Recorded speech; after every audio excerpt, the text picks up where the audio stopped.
What's up, you guys? I hope you are having a fantastic day. Welcome to today's video where we're doing something a little different. We're going to be reviewing Forspoken on whether or not you should buy it. Yeah. Going into this game, there was a lot of anticipation for it. I thought it was going to be really good. Having played the demo, we were hopeful, we were optimistic. The way we moved around the world looked amazing. The world looked amazing. The new fighting looked original and cool and amazing. Going into it, the co-producer said that there was going to be 30 to 40 hours of main story content, and that was main story. That wasn't including all the side stuff you could do, the side quests. That was main story. So we were like, man, this is gonna be great. It's going to be so much fun. It's gonna be a lot of content that we could put out for people. We're gonna be like, it was The gonna be world great. looks really cool. It was beautiful. The story sounded original yet compelling. That it could be something pretty good. But of course, if you were interested in this game, you knew all of this already. Yeah. So let's jump into what we think and some of the pros and cons on this game and why we feel the way that we do. Yeah. The game started out incredible. It had great mechanics. It had great fighting. It was a new way of fighting. It was all the animals were very interesting in how they had been like warped, and the first battle with the dragon. Yeah. The first battle was Great. so cool. You walked on a dragon. You were going to fight a dragon, but you weren't going to finish that fight. You had to escape it. Yeah, very cool. And then the next big fight was Scylla. Another very good game. Very good dynamics. Good bouncing back and forth. There's a good transition where she was in one form, then another form. And there was a good cutscene in between, and it felt real. Yeah, we were invested in that fight. And then Yeah. just slowly after that, the fights got worse and worse, and the mechanics got worse and worse for each fight until we Yeah. made it to the last fight. Yeah, like Prav's fight was good. There was a cutscene in that one, and the transition to a different type of fight. Yeah, it wasn't as intricate and engaging as And then you Silas went was. up against Olas, and then you're fighting these illusions, and the fight was okay, but it lost that cutscene dimension. And That it, sort of investment into this fight. yeah, and the first fight felt like the second fight, except that they could multiply. And then we went up against Cuff. And not only that, to speak just to Olas, you reach her only to find her dead. It's just felt very unsatisfying. It felt very rushed. It Yeah. felt like they were like, oh, we don't have anything good to do here, so we'll just kill her. No big deal. It just felt like there was no conclusion to that meeting. Like there was a void there, and she's just dead. Yeah. And then we met Cuff, spoilers, who turns into Susurrus. And that final fight, the first It was a 3-part was a fight. 3-part fight, and the first 2 parts were really good. We won't go over those; they're just really good. They were just good dynamics, good, mechanically sound. Yeah. The last part, however, and I don't discourage a hard fight. I like a hard fight, Yeah. but the mechanics have to be fair. And I felt like during the fight, the mechanics weren't fair. It just felt very broken. Like Yeah. you would have to press a button 3 times for it to do what you wanted, and by that Yeah. time Trying you to were done. warp to get away from some of his big attacks just wouldn't work sometimes. Like, If you haven't watched that, make sure you go back to watch that because there will be spoilers. yeah. But like when you have to be hit by that bolt, and he has to grab you for that cutscene, Yeah. like it just felt so artificially and so pushed. And then Yeah. it was such a tough battle in the sense that you couldn't get things. It wasn't tough because it was a difficult battle, and you had to figure out how you combated this and how you combated that, and like figured out how to win the battle. It was just a hard fight because it was broken, and every time you did something, it would like drop you out or not do it, or Like, for example, there's one point where you get to a cutscene where he chokes you, and no matter what distance you are from him, that cutscene happens. yeah. And he throws you to the ground, and if you are not ready to counter at the exact right moment, you get hit with a very hard attack. Yeah, and several times when we were doing the dimension jumping, I can't remember what that's called. The warp. The warp. When we fell out of the warp, immediately he would be right underneath us to cast that again, and there would be no dodging it. Yeah. Yeah, and if you timed it, like, you had to time it in a weird way, and the mechanic was broken for that fight, and the fight started out really good, but it seems as you progress, the fights got worse and worse, and that should not be the case. Your fight should be at your peak, the best. You shouldn't walk away from a fight exhausted and glad that it was over. Just because it wasn't fun. Yeah, and that exhausted us for the rest of the game. Like, we were like, oh, we're so happy to be done this game. Yeah. And you never want to feel that way about a game. No, because I mean, I have no intention of ever going back to play this game again because I just wasn't satisfied by the progression of the game. Yeah, and then the story felt so rushed. Like, it felt like the last, and I'm sure if you guys watched our 13th episode, the lore drop. It was just like an hour of just lore drop that could have been spread out over, 30 hours of gameplay, some more like discovering, some more talking with the Tantas. Like, it just could have been developed better. It felt like, oh, we have some really cool points and we're all just going to cram them into like one story and not flesh it out at all to make it feel like you're part of it. I mean, we were told by a co-producer, and we'll put up the thing showing the quote, that it was going to be 30 to 40 hours. And if you had done 30 to 40 hours of gameplay, this story could have been amazing. It had so much potential. And I think that, like, things that they did really, really well is that the story, although really cramped and could have been so much more fleshed out and so much better, was still a good story and was still investing in the short amount of time that you did it. Like when she says, "I'm Tanta Frey," chills. And when she is being hit by that bolt of lightning by Cuff, and the smoke clears and all four of the Tantas are standing behind her, chills. But even when she interacts with Tanta Prav when she's being judged, that was a good moment. That was some good voice acting by Tanta Prav, whoever voiced her. The cutscenes, the interaction between before the fight with Scylla and the cutscenes in between, that was really good. So good. But then you were just railroaded through it. Like, you didn't have time to go places because they were like, no, you have to go back to St. Paul right now. Like, you can't fast travel. And we had a mission that was given to us by Joe Hedy to go and find find her tools so she could make us an armor. What we didn't know is that if you didn't do that mission right then... Immediately, because I think we went to do it after we fought Scylla, we were going to go do it.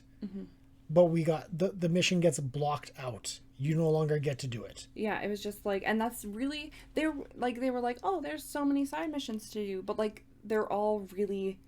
They're horrible. They're really bad. I'm sorry, but like it's the same thing over and over. Oh, chase this cat and get a poppet. And then you can't even use these coins that you get from these really hard chests or these poppets that you get from the kitties. You can't even use them to get good things. Like the things that you trade them for aren't that good. Like they're not useful. They're just trinkets, in-game trinkets, and you spend all this time collecting these. To receive something that is basically useless, and it just gives you a description to read, and that's it. That's all you do with it. Yeah, it was just really, it felt like there wasn't a lot to work towards. Yeah. And like outside of the city, all you do is you go to these refuges or these places, you battle bosses, you get this chest, which might give you a necklace, might give you a cloak, but more often than not, all you get is old coins. Yeah, and it could have been so much more investing into the world. Yeah. Like, interaction with small characters make us feel like this world's real, and it just didn't feel real. No, it wasn't investing enough. Yeah. Overall the design was really nice. They could have done a little bit more to make the characters look better. Yeah, the dynamics between characters, like when you would interact with the character to speak, it would like make you back up and then it would like pause for a second, so it wasn't fluid. It wasn't immersive. That's the word I'm looking for. It wasn't immersive because it kept pulling you out in moments like that. Why do I need to talk to a child? Apparently you don't. I'm going to grow big and strong. Right. Joe Hedy. Guess you're right. Not exactly yet.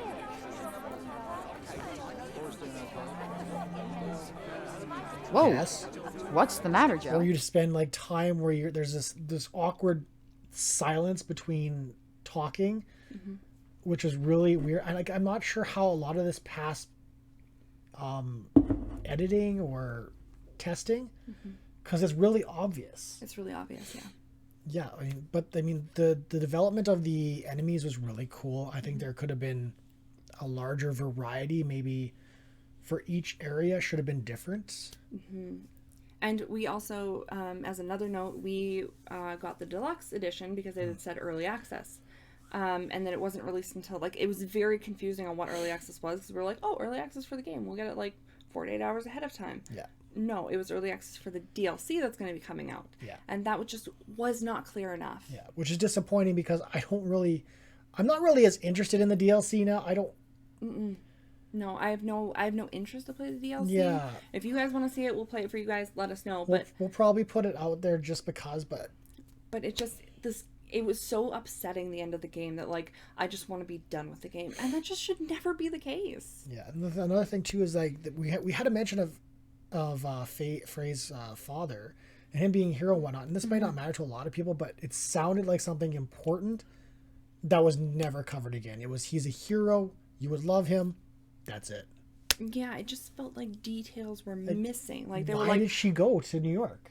yeah, exactly. There were just so many plot points that could have been so much better fleshed out. Yeah. Like, this game had so much potential. There's so much they could have done with this game to make it so much better. So much better. Like, it's so frustrating because it had so much potential, and it felt like it was just like they cared in the beginning and then they just stopped caring, and they were like, just get it done fast and get it out. Yeah, it's like, instead of making something that we know could be great, it's like they got to a point where it's like, okay, we need to get this game out because we're just behind or something. Something happened to rush this game, it feels like. Yeah. This couldn't have been how it was perceived to be a good game. Yeah. So, like, is it worth it? No. I personally do not think it's worth it to buy. The story is worth listening to. It's worth watching because there are some very cool moments. There's some very dynamic moments. It's not immersive as it should be. Yeah. It's not as connected as it should be. But it's still a good story. Also, a short good story. But you point out too that the relationship between Cuff and Frey, the banter gets really old quite fast. It becomes the same speech over and over and over, like the comments, and yeah, they just keep repeating the same comments, and it just, for the price that this game was, it should not be that way. Yeah, for what we paid for a deluxe game, I anticipate that we should have got a lot more than we did. And if you're going to buy it, I would not buy it at more than 50% of its value. Yeah, definitely. And personally, like I said, I would not recommend you buy this game. Just don't spend your hard-earned money on something like this. Watch it. Yep. Watch it for free on YouTube. Somebody's playing it.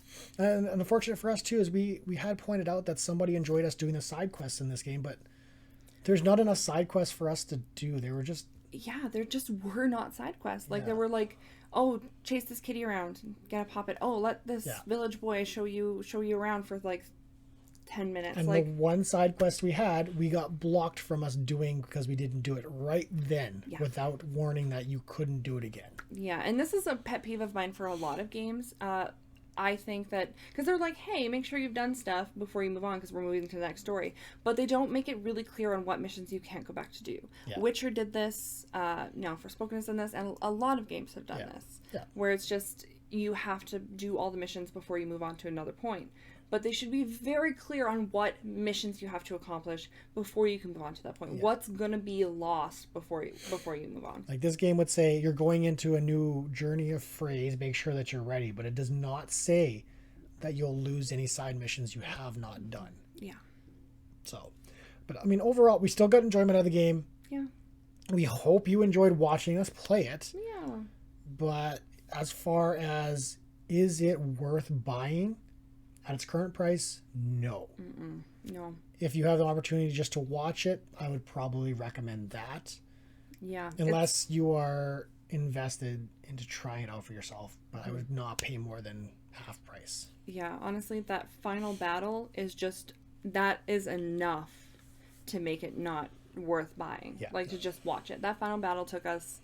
We took just 9 attempts, and out of those 9 attempts, I would say I was furious with the mechanics of pretty much everyone. Yeah, you were really frustrated. Yeah. And understandably so. Like, it just kept missing things and like getting hit when you were pushing the buttons to do something and it wasn't actually working. I've played games like Bloodborne, Thymesia, Dark Souls. Ooh, Final Fantasy 15. I mean, those hour-long battles. I love an hour-long battle if it's got multiple layers to it, multiple mechanics, multiple cutscenes. Give me an hour-long battle all day long. I will take it. That's true. I've seen it. Yeah. But I don't have the attention span, but when it's an hour-long battle of repeating the same battle because the mechanics are so vastly against you that you have to almost get lucky to make it through the fight, it's just not, it's just not worth it. Yeah. Overall, I'm just disappointed that Square Enix would put something else like this out without, like, it baffles me that companies who are supposed to put out AAA products put out this. That they were satisfied with this. Yeah, because this is, I don't know how you're satisfied with how this turned out. Yeah, it's not good. And I mean, Square Enix has been missing the ball lately with Elysium, now Forspoken. There was another one too. I don't remember the last one we talked about, but yeah, it just seems like the care is not there. Everybody wants to raise the prices of the game, but nobody wants to make sure the quality matches that price. Yeah. This could have been incredible. This could have been Game of the Year. Yeah. Had they done it with, I don't know, just some level of real care. It just seems like there wasn't care. Some respect for the story. Like, you look at God of War, and God of War's side quests mattered. They mattered. They had story. They had cutscenes. You felt like doing the side quest was important to the story. This side quest had nothing to do with the story. It did not matter. Yeah, and it's important that they do because it invests you into the characters, into the world, into the people, and it makes you care about them. It makes you fight for them, and they're just wasn't that. But again, the positives are the world was beautiful. The intro screens were amazing, and they changed as you progressed through the story, which was really cool. That was really cool. Like, there was just some aspects that were incredible. The cats were amazing. The cat with the goat horns was super cute. I wish I had one. Oh my goodness, the cat with the butterflies that Fen was like, I want to be friends. Yeah. Like, there were good outcomes of this game, and the world, I feel, is just wasted on a rush story. Yeah. So let us know if you've played it or you watched somebody play it. Let us know what your thoughts are, because I'd love to hear your thoughts and your takes on this game. But yeah, I think that's where we'll leave it. And yep. So hope you guys enjoyed the series. We've got plenty more coming out in the future. Stay tuned. Yeah, we'll see you there.